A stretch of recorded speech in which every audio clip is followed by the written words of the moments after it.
नमस्कार, PS news पर आप सभी लोगों का स्वागत है। गद्दार कौन, ये तय करेगा मुंबई। आप समझ ही गए होंगे कि मैं बात कर रहा हूं शिवसेना के दोनों गुटों की।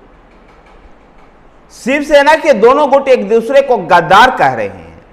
अभी हाल के दिनों में शिवसेना यूबीटी के नेता और राज्यसभा सदस्य प्रियंका चतुर्वेदी ने मुंबई के उपनगर घाटकोपर में चुनाव प्रचार के दौरान मुख्यमंत्री एकनाथ शिंदे पर हमला बोला था। उन्होंने दीवार फिल्म के एक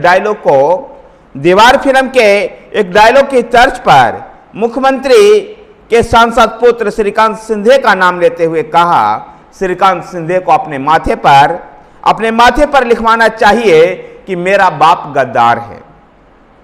उन्होंने जून 2022 में शिवसेना के विभाजन को याद दिलाते हुए बताया कि शिवसेना का ये एकनाथ शिंदे गुट जो है वो उद्धव ठाकरे के साथ शिवसेना के साथ गद्दारी किया है।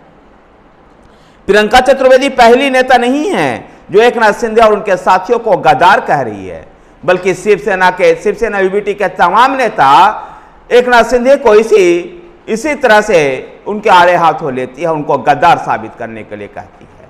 शिवसेना यूबीटी को इस बात को पता है कि शिवसेना के जो कार्डर वोट था उस वोट को बचाए रखने के लिए एकनाथ शिंदे को गद्दार साबित करना होगा, और इसलिए वो एकनाथ शिंदे को गद्दार कहते हैं। जबकि दूसरी तरफ एकनाथ शिंदे उद्धव ठाकरे को गद्दार कहते हैं। वो कहते हैं कि जब 2019 में महाराष्ट्र का विधानसभा का चुनाव भाजपा के साथ लड़ा गया तो केवल मुख्यमंत्री की कुर्सी के लिए जो वैचारिक सहयोगी, जो 25 साल से भारतीय जनता पार्टी शिवसेना का जो वैचारिक सहयोगी थी, जो बाला साहब ठाकरे के विचारों का सहयोगी थी, उसको साथ छोड़ करके उद्धव ठाकरे ने कांग्रेस और एनसीपी के साथ हाथ मिला लिया। और यही गद्दारी नहीं तो और क्या थी।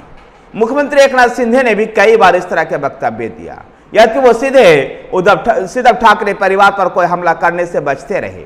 लेकिन 2022 के दशहरा रैली के दौरान उन्होंने उद्धव ठाकरे का नाम लेते हुए कहा था कि उन्होंने बाला साहब ठाकरे की विचारों की हत्या कर दी है, और ऐसे में हम बाला साहब ठाकरे के विचारों को आगे बढ़ा रहे हैं, और गद्दार तो वो हैं, हम तो असली शिवसेना को बचाने का प्रयास कर रहे हैं।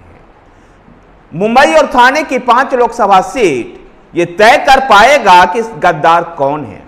ये वो सीटें हैं जहां दोनों शिवसेना के बीच में ही मुकाबला है।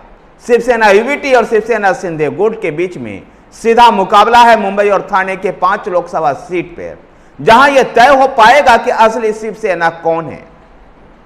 यद्यपि एकनाथ शिंदे निर्वाचन आयोग और विधानसभा के अध्यक्ष के आए हुए फैसले का भी वह हवाला देते हुए अपने आप को असली शिवसेना बताते हैं।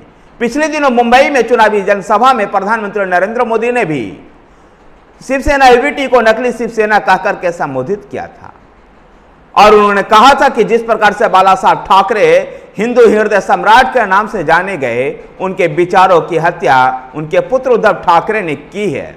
अब जिस प्रकार से शिव सैनिक 2 गुटों में बटा हुआ है, जो वैचारिक आधार पर जो शिवसेना के साथ जुड़ा हुआ था, वो शिव सैनिक आज एकनाथ शिंदे के साथ है, लेकिन जिनकी प्रतिबद्धता ठाकरे परिवार के साथ थी वो ठाकरे के साथ है।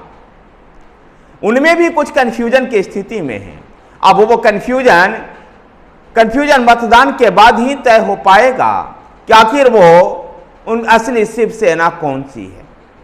लेकिन इतना तय है कि महाराष्ट्र और ठाणे, जहां 20 मई को मतदान होना है, 20 मई को मतदान वाले ठाणे और मुंबई की 5 लोकसभा सीट गद्दार कौन और असली शिवसेना कौन है, जिसका निर्णय लेगी मुंबई की ये 5 लोकसभा क्षेत्र के मतदाता, और ये तय करना होगा ये मतदाताओं को कि असली शिवसेना कौन सी है। धन्यवाद साथियों, वीडियो को लाइक कीजिए, शेयर कीजिए, हमारे साथ बने रहने के लिए हमारे चैनल पीएस न्यूज को सब्सक्राइब कीजिए। धन्यवाद।